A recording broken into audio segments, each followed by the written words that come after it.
Hello నమస్తే welcome to యజ్ఞదీపిక episode 33. హాస్పిటల్లో రక్తం చాలా పోయిందంటూ డాక్టర్లు యజ్ఞకు రక్తం ఎక్కిస్తూ ట్రీట్మెంట్ చేస్తూ ఉన్నారు. కారిడార్లో ఉన్న మన వాళ్ళు పోలీసులు టెన్షన్గా ఉన్నారు. యజ్ఞ ఇంటి నుండి మన వాళ్లకు ఫోన్లు వస్తూనే ఉన్నాయి.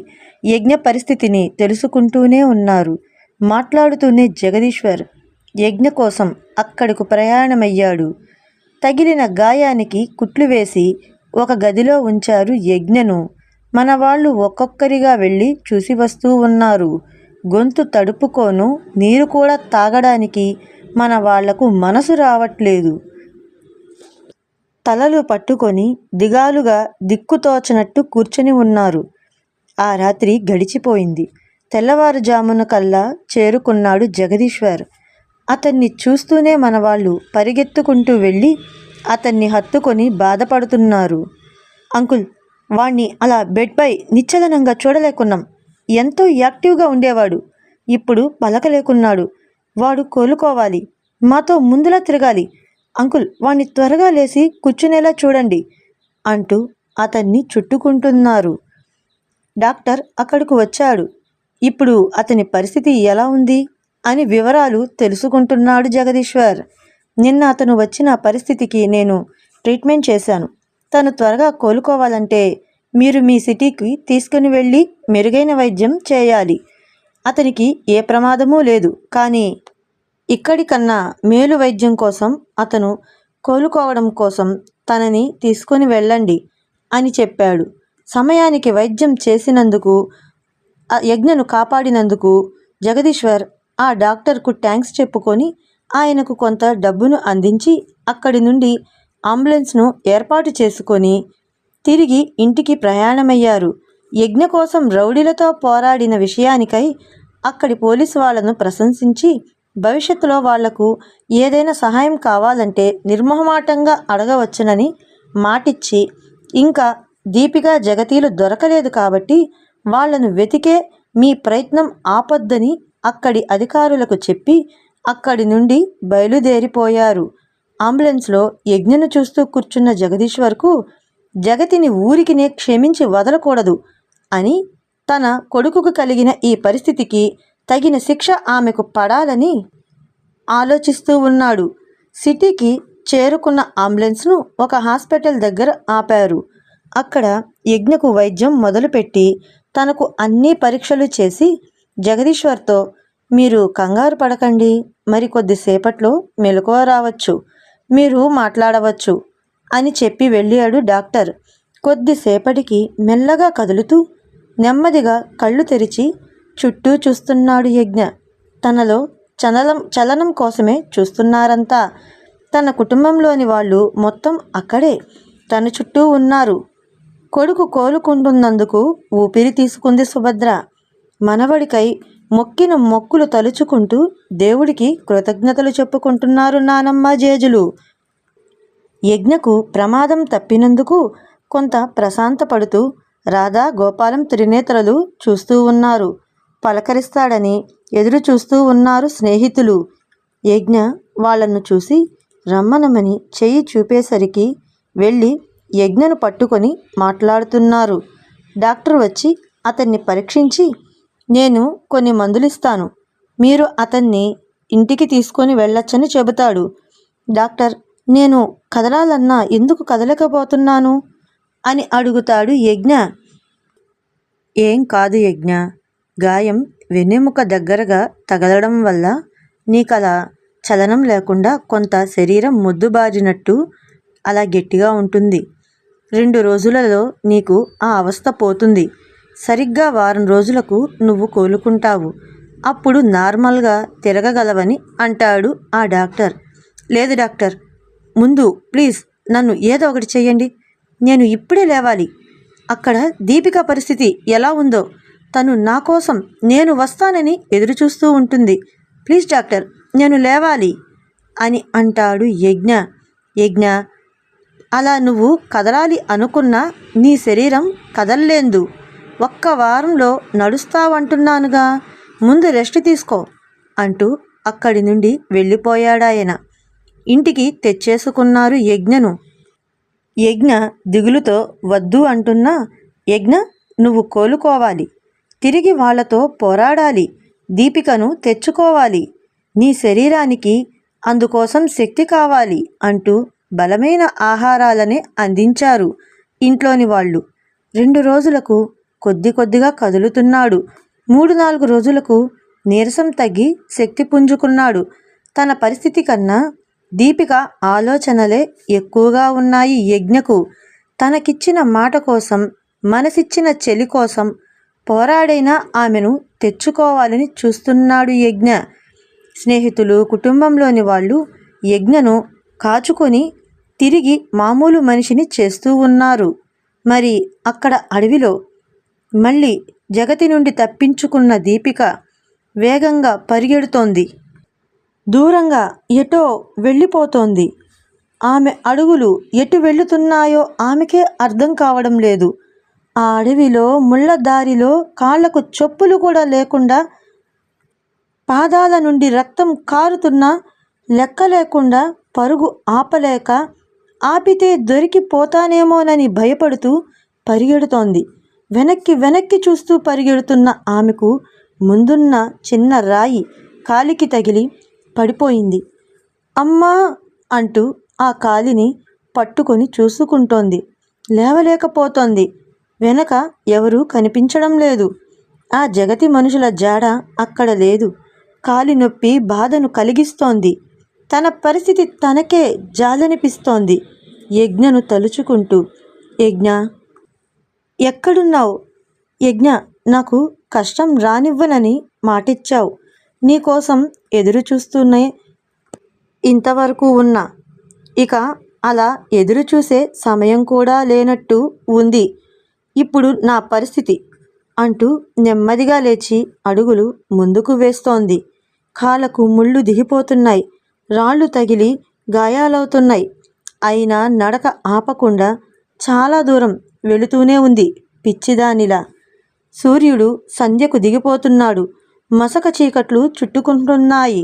మనసు గందరగోళంగా ఉంది దీపికకు. ఏడుపు ఆగనంటోంది. వెక్కి వెక్కి ఏడుస్తూ యజ్ఞను తలుచుకుంటూ ముందుకు ముందుకు వెళుతోంది. తనను వెంబడిస్తున్న వాళ్లను చూసుకుంటూ వస్తున్నారు వస్తున్నారు వచ్చేస్తున్నారు వచ్చేస్తున్నారు అనుకుంటూ ముందుకు ముందుకు వెళుతోంది. ఇక తన జీవితం వ్యర్థం. వాళ్ళు దూరం నుండి కనబడుతున్నారు, దగ్గరకు వచ్చేస్తున్నారు అని అర్థమవుతోంది.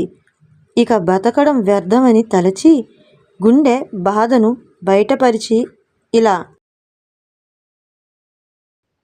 చీకటి చీల్చు వెలుగువై, జీవితాన తోడువై, చెయ్యందించు వాడివై, నా సరి జోడువై, నా సరి జోడువై, మాటిచ్చి మరువకులే, మౌనంగా తొలగకులే, చెరవిడిపించరావా రాముడివై, నా రాముడివై. నిలువలేను నీవు లేక, నడవలేను నీ తోడు రాక, మదిలోన ప్రేమను కలనైన వీడను, చేరరావా చెలియా చెంతకు, చెలి చెంతకు, రగులుతున్న వేదన విడువనన్న రోదన, నిన్ను వీడి ఉండలేక జ్వలించు నా దీపిక, యజ్ఞ యజ్ఞదీపికా ఇది యజ్ఞదీపికా యజ్ఞ అంటూ లోయలోకి దూకేసింది దీపిక. దీపిక అంటూ చేతిని ముందుకు పెట్టి లేచి కూర్చున్నాడు యజ్ఞ. యజ్ఞ చేతిని పట్టుకొని, రేయ్ రేయ్ యజ్ఞ, ఏమైంది చెప్పరా, ఏమైంది, ఎందుకిలా అరుస్తున్నావు అంటూ కలవరపడుతున్న యజ్ఞను సముదాయిస్తున్నాడు ధను. అప్పుడే యజ్ఞను చూడటానికని వచ్చిన వరుణ్ దేవులు కూడా గబగబా యజ్ఞను హత్తుకున్నారు. అతనికి నీళ్లు తాగించారు. యజ్ఞ, ఏమైంది, ఎందుకిలా అయిపోతున్నావు అంటూ అడుగుతున్నారు. దీపిక దీపిక అని అంటున్నాడు యజ్ఞ. యజ్ఞ, చూడు, మనం దీపికను మళ్ళీ వెతికి తెచ్చుకోవాలనేగా చూస్తున్నాం. తనకు ఏమీ కాదు, నువ్విలా దిగులు పెట్టుకోకు అని వాళ్ళు ధైర్యం చెబుతున్నారు. యజ్ఞ తన చుట్టూ ఉన్న వాతావరణాన్ని, ఫ్రెండ్స్ని చూసి టెన్షన్ తగ్గించుకుంటూ, తనకు ఏదో జరిగినట్టు అనిపిస్తోందిరా, ముందు నేను అక్కడికి వెళ్ళాలి, తనను కాపాడుకోవాలరా అని అంటాడు యజ్ఞ. సరే పోదాం, నువ్వు ఇంకా 2 రోజులు రెస్ట్ తీసుకో, తర్వాత వెళదాం. జగదీశ్వర్ అంకుల్ కూడా ఆ ప్రాంతం మొత్తం దీపికను వెతికిస్తూనే ఉన్నాడుగా అని అంటాడు ధను. లేదు, కుదరదు, నేనే వెళతాను, తనను కాపాడుకుంటాను అని అంటాడు యజ్ఞ. సరే సరే వెళదాం, ఇప్పుడు చీకటి పడిపోయిందిరా, పొద్దున్నే బయలుదేరదాం అని అంటాడు ధను. వాళ్ళ మాటలు వింటూ గది ముందు నిలుచొని ఉన్నాడు జగదీశ్వర్. గది నుండి బయటకు వచ్చి యజ్ఞ బాధను తలుచుకుంటూ ఎలాగైనా దీపికను త్వరగా కనిపెట్టి తనకు అప్పగించాలని ఆలోచిస్తున్నాడు జగదీశ్వర్. త్రినేత్రకు ఫోన్ రింగ్ అవుతోంది. జగదీశ్వర్ చూస్తున్నాడు. ఫోన్ మాట్లాడి ముగించిన త్రినేత్ర జగదీశ్వర్తో, జగదీశ్వర్, మన వాళ్లపై దాడి చేసిన ఆ ముఠా వాళ్ళల్లో ఒకడు దొరికాడంట, ఇప్పుడే వాణ్ణి కస్టడీలోకి తీసుకున్నారంట అని చెబుతాడు త్రినేత్ర. అయితే మనం రేపే అక్కడికి వెళదాం అని అంటాడు జగదీశ్వర్. మరుసటి రోజు యజ్ఞ, దేవ్, ధను, వరుణ్, జగదీశ్వర్, త్రినేత్రలు కలిసి ఆ ప్రాంతానికి చేరుకొని అక్కడి పోలీస్ స్టేషన్కు చేరుకుంటారు. ఏడివాడు ఏం చెప్పాడు అని అడుగుతాడు జగదీశ్వర్. అదో అక్కడున్నాడు సార్ అంటూ గది లోపల ఉన్న ఒకరిని చూపుతున్నారు ఆ పోలీస్ అధికారి. ఏం చెప్పాడు, దీపిక గురించి ఏమైనా చెప్పాడా అని అడుగుతాడు జగదీశ్వర్. ఆ పోలీస్ అధికారి తన ఫేసు డల్లుగా పెట్టి చెప్పాడు. ఆ అమ్మాయి అక్కడ ఒక గుట్టపై నుండి లోయలో పడిపోయిందని చెబుతున్నాడు సార్ అని అంటాడు. ఏంటి, ఏం చెప్తున్నారు, లోయలో పడిపోవడం ఏంటి అని టెన్షన్గా అడుగుతాడు యజ్ఞ. సార్, మీరు కంగారు పడకండి, మేం ఆ లోయలో కూడా వెతికాం, ఎక్కడ తన ఆచూకీ చిక్కలేదు, మేమింకా వెతుకుతాం అని అంటున్నాడు ఆ అధికారి. ఎంత ఎతికినా లాభం లేదులేండి, ఆ అమ్మాయి దొరకడం కష్టమే అని అంటాడు ఆ గదిలో ఉన్న రౌడీ. రేయ్, ఏంటి నువ్వనేది అని ఆ రౌడీ వైపుకు తిరిగి అడుగుతాడు యజ్ఞ. అవును సార్, ఎలాగూ నేను దొరికిపోయాను, చేసిన తప్పు ఒప్పేసుకుంటే, నాకు తెలిసినంత వరకు మీకు నిజం చెప్తే నా శిక్షను నేను తగ్గించుకోవచ్చు, నేను మా ఇంటికి వెళ్ళిపోవాలిగా అని అంటాడు ఆ రౌడీ. అయితే చెప్పు అని అడుగుతాడు యజ్ఞ. సార్, మేము ఇక్కడ ఉండేవాళ్ళమే, కిరాయికి కొట్లాట్లకు దందాలకు వెళ్ళేవాళ్ళమి. ఒకరోజు మాలో ఒకడు ఆ జగతమ్మను పరిచయం చేశాడు. ఆమెతో ఆమె కొడుకులు, ఆ పిల్ల ఉంది. ఆ పిల్లను ఆ అడవిలో ఓ చోట కొండపై పాడుబడ్డ ఇంట్లో పెట్టాం, కాపలా ఉన్నాం. ఏదో మాకు దినం కూలి కళ్ళు దక్కేది. మీరొచ్చారు, వాణ్ణి ఫాలో అయ్యారు, వాడు మిమ్మల్ని దారి మళ్ళించి వేరే దారిలో పెట్టి మాకు మెసేజ్ చేశారు, ఎవరో పోలీస్ వాళ్ళలా ఉన్నారు రండిరా అని. మేం చేసిన వాటిల్లో ఏ కేసు వాళ్ళో ఏంటోనని అందరం వచ్చాం, మీతో గొడవ పడ్డాం, అక్కడి నుండి మా స్థావరానికి వెళ్ళాం. మమ్మల్ని చూసి ఏరా ఏమైందిరా అని ఆ జగతి అడిగింది. ఏదో ఇలా నలుగురొచ్చారు, గొడవైంది, ఇలా చేశాం, అలా వచ్చాం అని చెప్పాము. ఆ నలుగురు ఎలా ఉంటారంది. సుమారుగా మీ వయసు మీ పోలికలు చెప్పాం. ఆమెను వెతుక్కుంటూ వచ్చారని ఆ పిల్లను 2 తిట్టింది. నువ్వు పారిపోబట్టే ఇలా అంటూ ఆ పక్క రోజుకు నన్నే తీసుకొని ఈ ఊళ్ళో పంతులు గారితో నన్ను ఇంటి బయట పెట్టి ఆమె లోపలికి వెళ్ళి మాట్లాడి వచ్చింది. ఆ రోజే నన్ను తీసుకొని పోయి ఒక అంగట్లో ఎర్రచీర కొనింది. ఆమె కొడుకు కూడా కొన్ని గుడ్డలు తీసుకుంది. ఆమె కొడుక్కు ఫోన్ చేసి పంతులతో మాట్లాడాను, నీకు దానికి పెళ్ళి ముహూర్తం పెట్టించేశాను అంటూ సంతోషంగా చెప్పుకుంది. ఇక అప్పటి నుండి ఎప్పుడు చూసినా ఆ పిల్లను తిట్టడమే. పారిపోతే చంపేస్తామంటూ అరుస్తూ ఉంది. ఆ పిల్ల ఏడుస్తూనే ఉంది. నిన్న పొద్దున్నే వాళ్లకు పెళ్ళని ఆ తాండాకి మరోపక్క రోడ్డు దారిలో ఉన్న చిన్న గుడిలో పెళ్లికి సిద్ధం చేయించింది. ఆ పిల్లకు ఇష్టం లేదుగా, ఏడుస్తూనే ఉంది. ఆ జగతమ్మ ఆ పిల్లను లాక్కొచ్చి పంతులు ముందు పెట్టింది. ఆ పంతులు ఆ పిల్లను, జగతమ్మ కొడుకును గుడికి ప్రదక్షిణలు చేసి రండి, వచ్చి పిటలపై కూర్చోండి అని చెప్పాడు. ఇక ఆ జగతి వాళ్లతో పాటు మమ్మల్ని వాళ్ళ వెనక పొమ్మంది. ఆ పిల్ల పారిపోకుండా ఉండాలిగా. కాని పంతులు కాబోయే దంపతులు మాత్రమే చుట్టిరండని, వారి వెంట ఎవరూ పోకూడదని, ఇది ముందుగా ఆ అమ్మాయి మనసు ఆ అబ్బాయి వైపుకు మళ్ళే పూజ అని అంటూ హోమంలో నెయ్యి వేస్తూ చెప్పాడు. సరేనని అందరం ఆగిపోయాం. 2 ప్రదక్షిణలు చేశారు. 3వ దానికి మా ముందుకు ఇద్దరూ రాలేదు. ఎందుకా అని అందరం వెళ్ళి చూశాం. ఆ పిల్ల గుడి తిరుగుతూ గుడి వెనకకు రాగానే అక్కడ కిందున్న రాయి తీసి ఆ అబ్బాయి తలపై కొట్టి నిలబడి చూస్తూ ఉంది. వాడు స్పృహ తప్పి పడిపోయి ఉన్నాడు. ఆ పిల్ల మమ్మల్ని చూస్తూ అటుపక్కకి తిరిగి మెట్టెక్కి పారిపోతూ ఉంది. దాన్ని పట్టుకోండ్రా అంటూ మమ్మల్ని పంపింది. మాలో ఇద్దరు ఆమెకు సహాయం చేయాలి కాబట్టి ఇద్దరం నిలబడిపోయాం. ఆమె మరో కొడుకు కలిసి ఆ పడిపోయిన వాడిని హాస్పిటల్కు తీసుకొని పోయి చూపించుకుంటున్నాం. అలా మేము పరుగు పెట్టేసరికి ఆ అడవంతా పరుగు పెట్టించేసింది. మాకు చిక్కలేదు. పొద్దుపోయింది.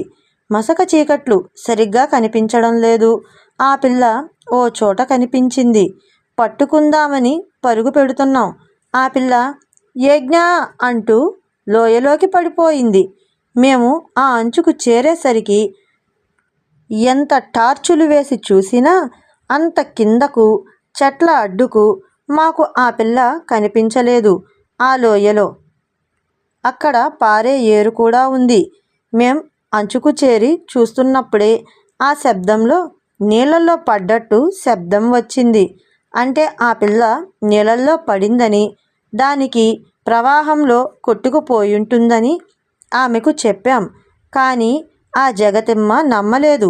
కొండ దిగి మా చేత సరిగ్గా ఆమె దూకిన గుట్ట కిందంతా వెతికించింది. ఎక్కడా దొరకకపోవడంతో మళ్ళీ ఈరోజు పొద్దున కూడా మాతో ఓసారి వెతికించింది. అయినా ఆ పిల్ల జాడ తెలియలేదు. దాంతో పడ్డ కష్టమంతా వృధా అయింది. అది చచ్చి నన్ను నష్టపరిచింది అంటూ ఇక్కడ ఉండి ఏం చేస్తాం?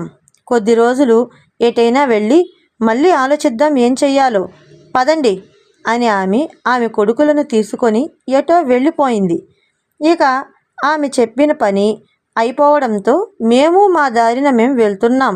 అప్పుడే వచ్చారు, నన్నిలా పట్టేసుకున్నారని చెబుతున్నాడు ఆ రౌడీ.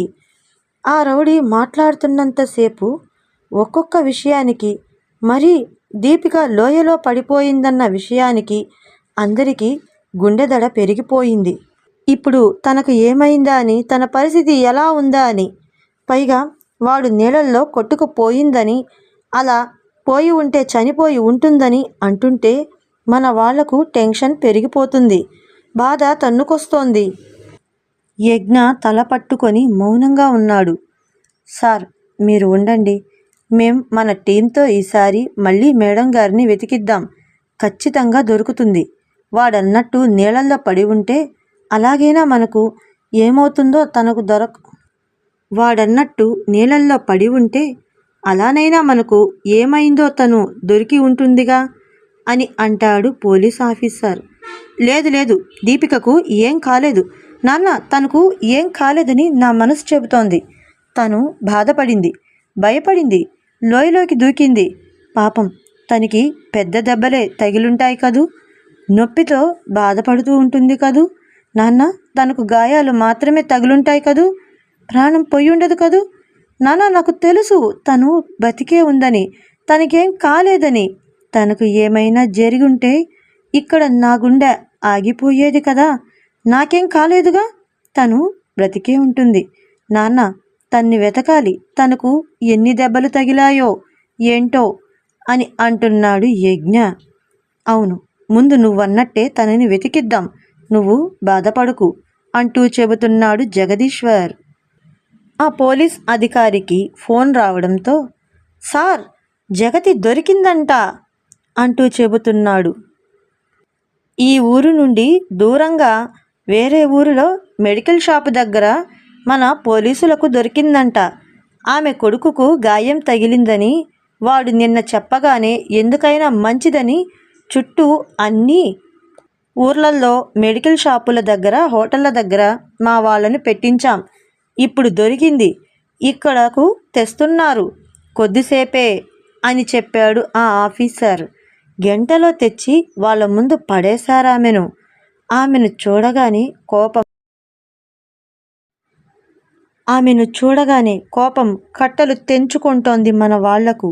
ఎందుకు చేసావు ఇవన్నీ అని అడుగుతాడు జగదీశ్వర్. ఆవేశంలో ఉన్న జగదీశ్వర్ను చూస్తుంటే టెన్షన్గా ఉంది ఆమెకు. నా కొడుకును చంపాలనుకున్నావు, ఆ పిల్లను ఏదో గతి చేసినట్టున్నావు, చాలామందిని చాలానే చేశావు, ఎందుకిలా అని గట్టిగా అడుగుతాడు జగదీశ్వర్. పిల్ల సింహం జోలికి వస్తే చీల్చి చంపే జూలు సింహంలా కనబడుతున్నాడు జగదీశ్వర్. చెప్తావా లేదా అంటూ యజ్ఞ దగ్గర ఉన్న రివాల్వర్ను తీసి ఆమెకు చూపెడుతున్నాడు. పోలీసు వాళ్ళు సార్ ఆగండి అంటున్నారు. ఏం పర్వాలేదు, ఈ గన్నుకు పర్మిషన్ ఉంది, అది మా వాడి జీవితాల్లోకి వచ్చే ఇటువంటి వాళ్లకు ఉపయోగపడుతుందని అంటాడు జగదీశ్వర్. అతని కోపాన్ని చూసి ఖచ్చితంగా కాల్చేస్తాడని భయంతో వద్దు చెప్తాను అని అంటోంది జగతి. మా తమ్ముడి ఆస్తి కోసం నేను దీపికను నా కొడుక్కి చేద్దామనుకున్నా, అధికారం కోసం, ఆస్తులు పెంచుకోవడం కోసం ఊర్లోనూ మా ఇంట్లోనూ అవన్నీ చేశా అంటుంది జగతి. మరి అప్పుడు నా కొడుకుని ఎందుకు చంపాలని ప్రయత్నించావు చెప్పు అని గట్టిగా అడుగుతాడు జగదీశ్వర్. అది మీకు తెలియని మీ ఆస్తి కోసం అని అంటోంది జగతి. ఏంటి, మాకు తెలియని మా ఆస్తి ఏంటది? పొలాల, స్థలాల, బంగ్లాల ఏంటవి? అయినా అవి ఏవి నీకు కావాలన్నా ఇచ్చుండేవాణ్ణి కదూ. ఓ, మొత్తం ఆస్తి కోసమా? అయినా నాకు తెలియని ఆస్తి అంటున్నావు. మా ఆస్తులు మొత్తం నాకు తెలుసు కదా, మరి ఇంకే ఆస్తి అని అడుగుతాడు జగదీశ్వర్. అది మన పూర్వీకుల ఆస్తి అని అంటుంది జగతి. పూర్వీకులదా? అప్పట్లో సుందరాపురంలోని ఆస్తిని సమానంగా చెప్పాలంటే 35 ఎకరాలు అదనంగా మన పూర్వీకులు మీ భాగానికే ఇచ్చారుగా. మా తాతగారు కూడా ఆశించకుండా మా నాన్నతో సిటీకి వచ్చి బిజినెస్ చూసుకుంటున్నాడుగా. మరి మీకేం తక్కువ చేశారని ఇలా అని అడుగుతాడు జగదీశ్వర్. మీకు తెలిసింది ఇటు తండ్రి తాతల వైపు మాత్రమే, మీకు తెలియంది మరోవైపు తండ్రి తాతమ్మల వైపు అని అంటుంది. తాతమ్మల వైపా అంటే అని ప్రశ్నించినట్టు అడుగుతాడు జగదీశ్వర్. సుందరాపురంలో ఆ రోజు అక్కడి ఆస్తులను మన వాళ్ళు ఇద్దరిపై సమానంగానే పంపకాలు చేశారు. అంటే పెద్దవాడు గోవిందయ్యకు, అదే మా మామగారికి, చిన్నవాడు రఘురామయ్యకని, అదే మీ గ్రాండ్ఫాకి అని మనవళ్లకు అందేలా చేరేలా రాశారు. ఆస్తిని వృద్ధి చేసే అధికారం తప్ప అమ్ముకునే అధికారం గోవిందయ్య రఘురామయ్య తల్లిదండ్రుల ఇద్దరికీ ఇవ్వలేదు. అలా వచ్చిన దాంతోనే జగదీశ్వర్ నువ్వన్నట్టు మీ తాత మీ నాన్న చిన్నప్పుడే బిజినెస్ పెట్టి ఎదిగారు. ఇక మా మామగారు ఆయన గారి నాన్న వ్యవసాయంలో లాభాలు సాధించారు. వాళ్ళు పోయారు. ఇప్పుడు ఉన్నది మన పెద్దలే, గోవిందయ్య రఘురామయ్య. ఒకరోజు మా మామగారు గోవిందయ్య నన్ను పిలిచి ఆయన గదిలో ఇనుప బీరువా తెరిపించి అందులో ఉన్న పాత ఇనుప పెట్టిని అక్కడ ఉన్న టేబుల్పై పెట్టమన్నాడు. పెట్టాను అని అంటోంది జగతి. చెప్పు అని ప్రశ్నిస్తున్నారు జగదీశ్వర్ వాళ్ళు. ఓకే ఫ్రెండ్స్, మరి జగదీశ్వర్కు తెలియని తన ఆస్తులేంటి, ఎటువంటి ఆస్తి వివరాలు ఆ పెట్టెలో ఉన్నాయి? ఇంతకు ఆ పెట్టెలో ఉన్నది ఆస్తి వివరాలేనా, మరి ఇంకేమైనానా? తెలుసుకోవాలంటే follow my channel Yagnadeepika serial. Bye.